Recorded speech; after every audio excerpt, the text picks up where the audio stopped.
আমি যদি মক্কার ইমামও হই, আমি যদি হাটহাজারী মাদ্রাসার মুহতামিমও হই, বা গোটা বাংলাদেশের সবচেয়ে বড় মুফতিও হই, মুফতি আজমও হই, কি বলেন, কিন্তু রাসূল সাল্লাল্লাহু আলাইহি সাল্লামের কথার এগেইনস্টে যদি আমার কথা যায়, আপনারা কোনটা গ্রহণ করবেন?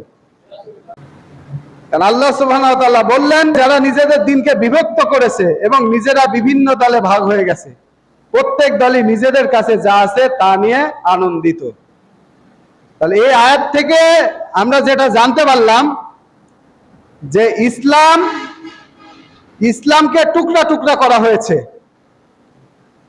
এবং বিভিন্ন দল, ইসলামের নামে যে সমস্ত দলের উদ্ভব ঘটেছে, তারা মানুষকে হেদায়েতের পথ থেকে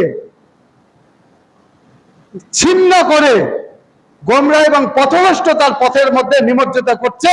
তারা মানুষকে পথভ্রষ্ট এবং গোমরাহের দিকে দাওয়াত দিচ্ছে এবং তাদের দাওয়াতে যারাই সাড়া দিচ্ছে তাদেরকে তারা জাহান্নামের মধ্যে নিক্ষেপ করছে। এই সমস্ত পথভ্রষ্ট এবং গোমরাহী পথ থেকে বাঁচতে হলে আপনাকে কোরআন এবং সহিহ হাদিস অধ্যয়ন করতে হবে এবং মজবুত ভাবে মারির শক্ত দাঁত দিয়ে এই কোরআন এবং সহিহ হাদিসকে আঁকড়ায় ধরতে হবে মৃত্যু আসা পর্যন্ত।